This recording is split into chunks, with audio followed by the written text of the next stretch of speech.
Hi, this is Tara Omatosho with an interview from Inspired into Action. Today we have Lakeisa Arrington.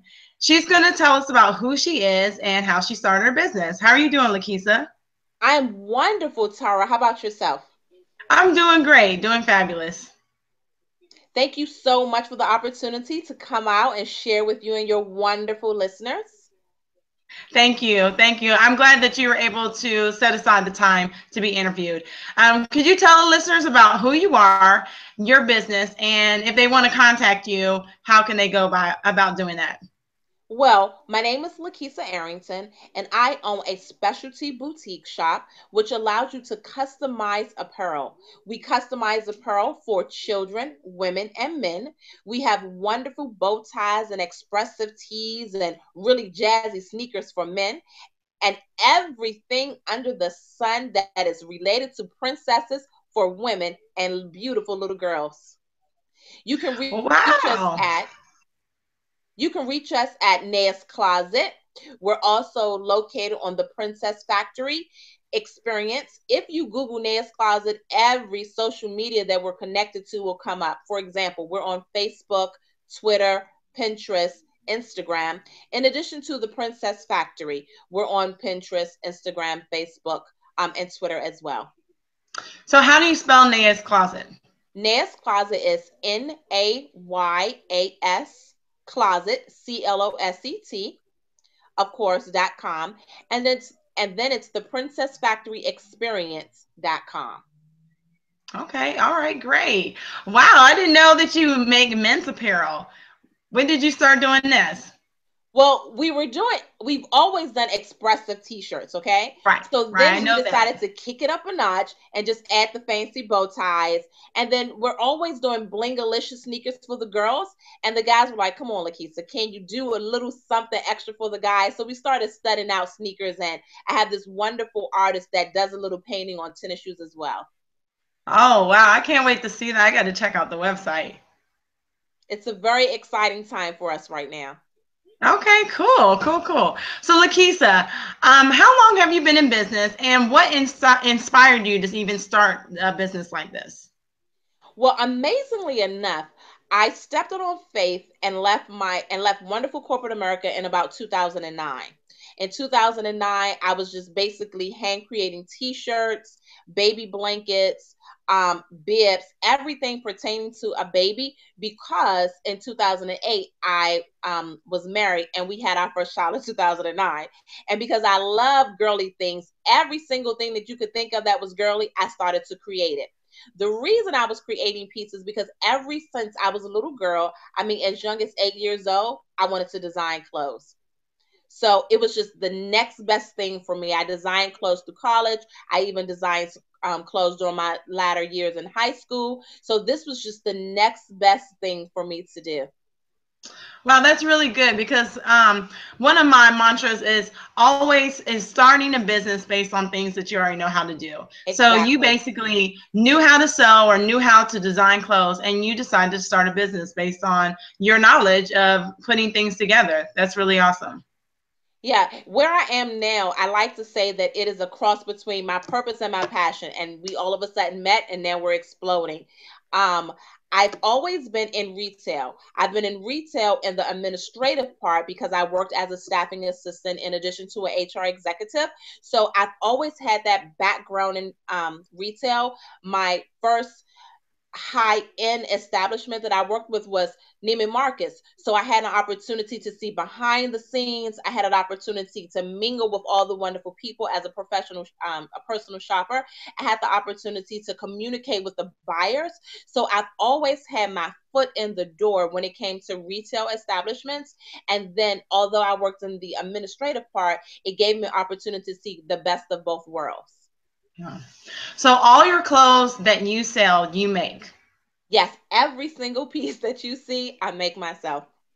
Wow, that's a lot of work, but it's Yes. great because I own one of your skirts and it's very nice, very Oh, thank you nice. so very much. Lakeisa, you've been, like we talked about earlier, you've been in the business for a while. What are some things that you have learned? Maybe you came against some challenges and you made those into like stepping stones or learning opportunities.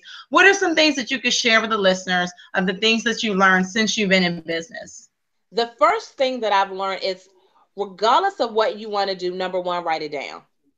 The second thing is, every time a door shuts, every time someone turns around and says perhaps no, you need to go back to what you wrote. You need to go back to your vision. You need to go back to the purpose. You need to go back to the beginning and say, wait a minute. No means not yet. This door shutting means that a window is about to open. And I honestly learned that regardless of what's going on, if this is what you truly want to do in your heart, make up your mind to define whether or not it's a hobby or if it's going to be a business. Hold on to what you wrote, hold on to that vision, and keep pressing no matter what.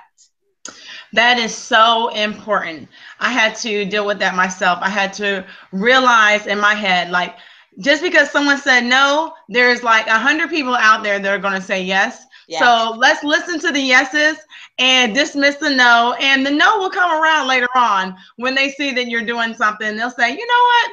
I don't know why we didn't do business together. I don't know why I didn't order a skirt from you. I see so many things that are coming from your collection that are really good.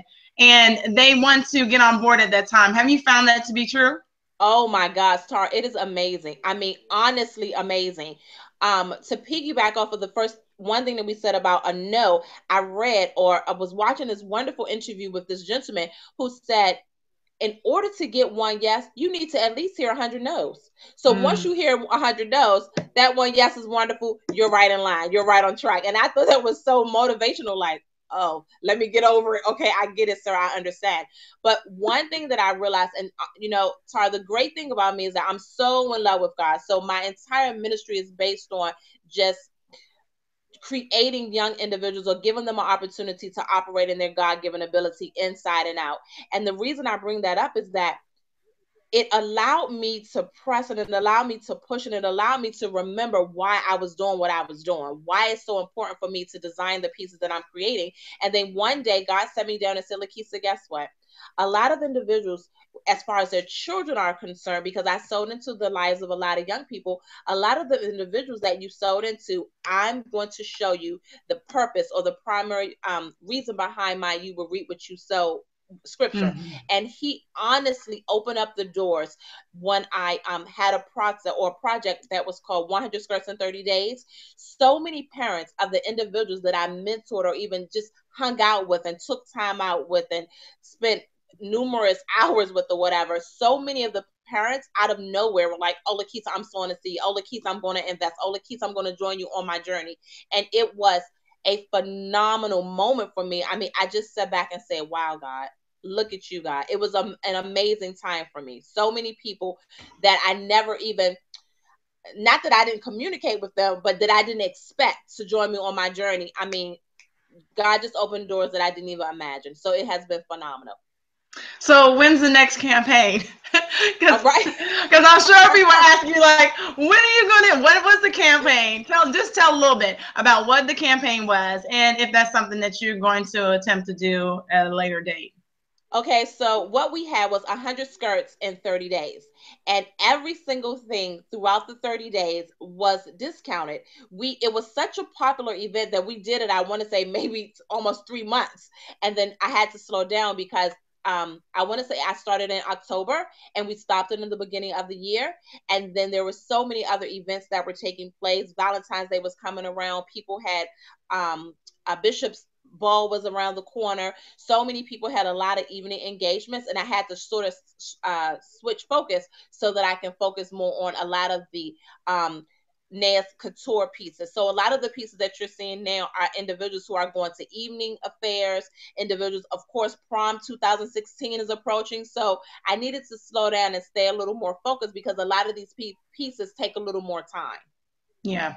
About your pieces, do you allow the person who is ordering from you input on how they want the design, or what do they usually supply you with, the picture and you go from there?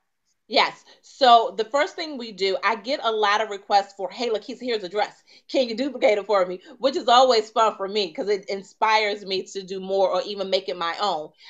So the process is usually people give me a picture or they'll see something that I've done previously on Instagram. Then we'll meet or they'll send me their measurements. And then from there, I just send the invoice and then they allow me to create. Wow, that's great. That's really great.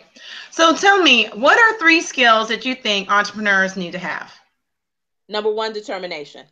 I can't say that enough. Either you're determined or you're not, and it's very simple. I, it is what it is.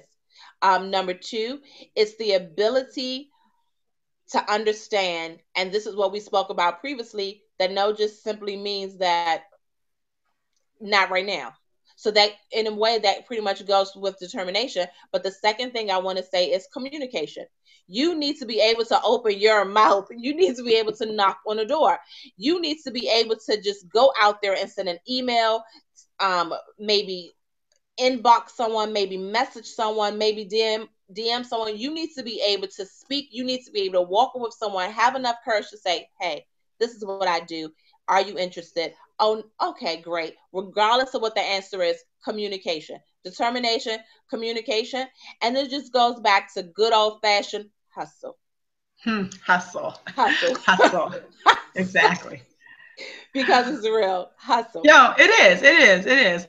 It is. And our thing is like we're leaving a legacy. So we have this thing saying like we hustle harder for our last name than for our first because our last name is first of all it's unique. Second of all is it's a legacy. We're hustling for a legacy. This is a trend. This is something that we want to stand for our children. I'm sure the same thing with you. Like this closet, Nayascloset is bigger than just you. It's a legacy for your daughters, your family, and people to come. So I mean, they might not never ever take up sewing, but they could say, you know, mom had this business and she, you know, really put herself out there. And if she put herself out there, whatever my passion is, I could do the same thing too, because it's in me.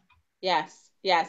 And sorry, I'm so glad you mentioned that because even from the first time that I ever saw a vision regarding my business, first of all, I didn't see it at this level. So it's exciting to even be at this level. And I'm so excited over the things that I've seen or the things that I've written down, but I'm so excited about where God is going to take me.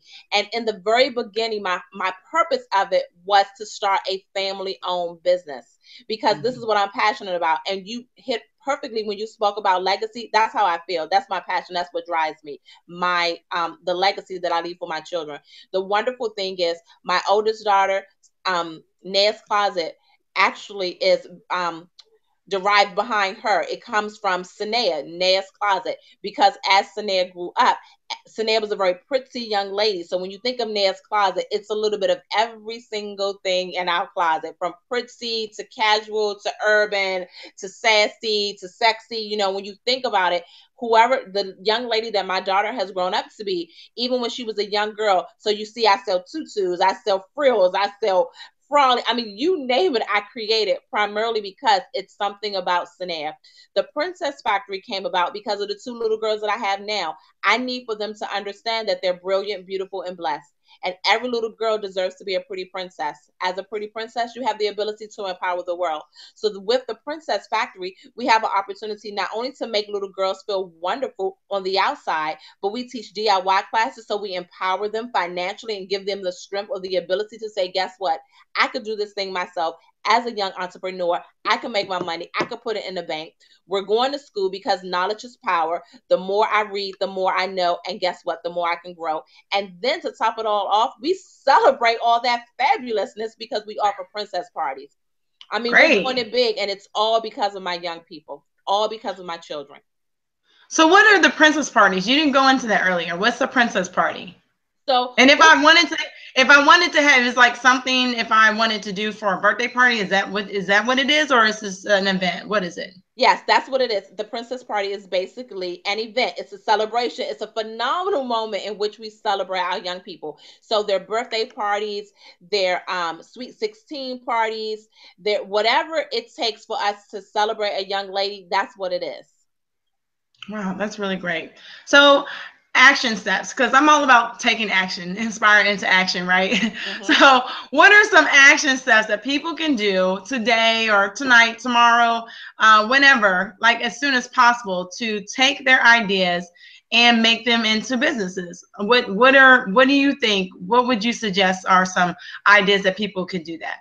The first thing that I would say, and that worked for me, and that mentors have told me in the beginning, is get an idea, figure out what you want to do, make sure it's connected to your purpose. Please excuse me, take photos and post them. Very, very simple. Take a photo and post it. That's the first step. Start researching, I want to say, is the second step, because what happens is we get so caught up with all the research that we're saying, I'm going to do it, I'm going to do it, I'm going to do it. Well, kick I'm going to do it off the train and post a picture. Let's say you do jewelry, you make handmade jewelry. Fine, make a piece, post it on a wonderful social media site. There's so many social media outlets out there. Post something. Next, do your research. Figure out what's the cost. Figure out what's the wholesale cost. Figure out how many people are doing what you're doing. Figure out where the best fine pieces are. Just figure out everything that pertains to your particular niche. Figure it out. Figure out what you need to do. Post, post, post. Join as many social media pages as you can, because that's marketing, that's getting in people's faces. So you post your pictures, you do your research, and then you prepare yourself to step out of the social media in the house and start going to neighborhoods, start Googling and researching businesses in the area, start Googling and researching businesses out of state, anyone that perhaps may sell what you sell, and then pick up the phone and make it happen. Pick up the phone and make it happen. That's good. You said a couple of good things. First of all, I think it's great to, like you said, take action, make a template or a what do they call it? A mock, whatever it is that you're selling. What am I saying? A template, and Right. get that out there and put it on Yeah. social media. But the other good thing you said about research.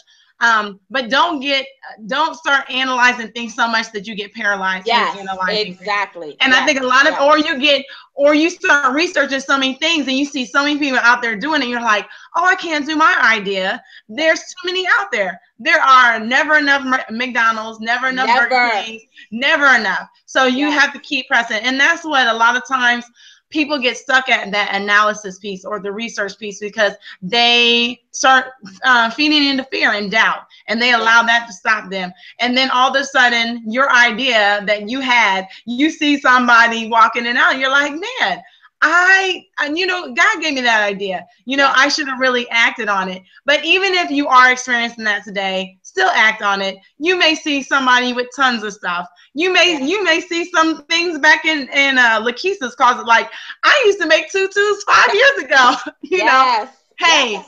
keep doing it.